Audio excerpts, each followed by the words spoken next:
Hi guys, in another case of a Brexiteer who doesn't understand Brexit or the European Union, we have Tory MP Theresa Villers make a fool of herself on the Today programme.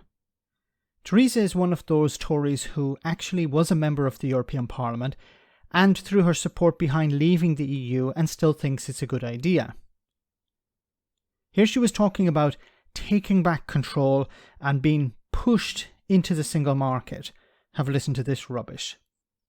When it comes to our relationship with Europe, our future relationship with Europe, how close or separate should we be? There was a little bit of talk of a Swiss approach, which was very quickly squashed, wasn't it, a few months ago? What should we be aiming for? The Brexit vote was about taking back control of making our own laws so that we no longer have laws imposed on us by people we don't elect and cannot remove. What? We cannot elect and we cannot remove. She was a member of the European Parliament. She was elected by people in her constituency using a proportional representation system. And she's talking about people who can't be removed. Well, she can look no further than her own party, and her party leader, Rishi Sunak, was not elected by members of the party. He was put in place by MPs. And she's talking about unelected officials.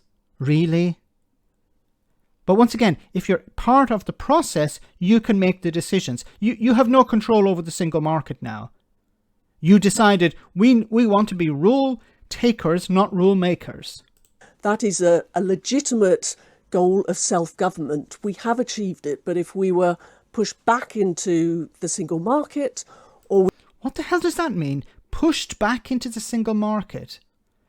Just let this marinate in your mind for a moment. Pushed back into the single market. Who would be doing the pushing?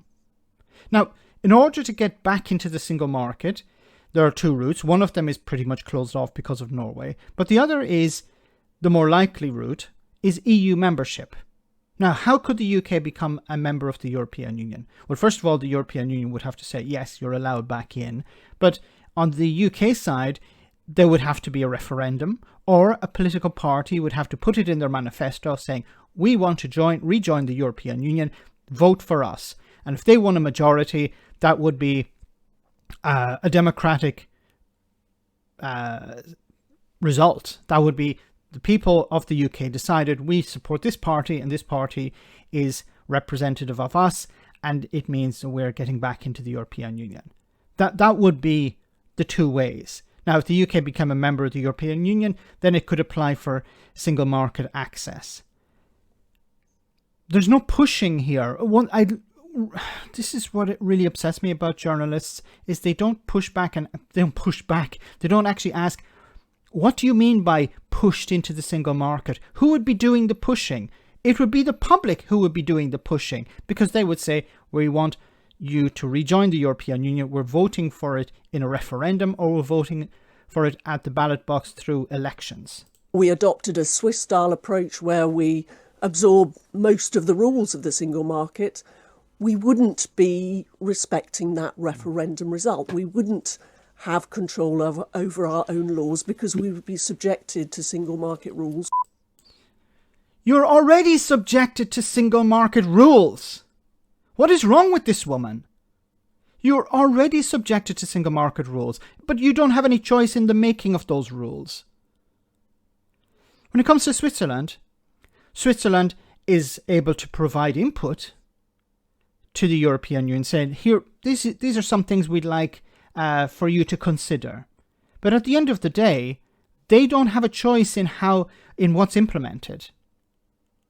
They can give some feedback, but it's somebody else who makes the decision, not Switzerland. And it's the same with Britain. Britain used to be a rule maker, and now it's a rule taker. I wish journalists would ask the question, why is it better to be a rule taker than a rule maker? We used to be a rule maker, now a rule taker. What's the advantage there?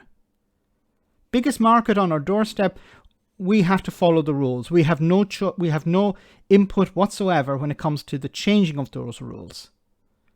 Switzerland is in a better position. than the UK is at the moment, or Great Britain, I should say, because Northern Ireland is in a better position than the rest of the UK, but it doesn't have any choice over the rules. This is somebody who used to be a member of the European Parliament, talking as if she's never even visited the place. Let me know in the comment section, guys, what you think. As always, your comments are greatly appreciated. Thanks a lot.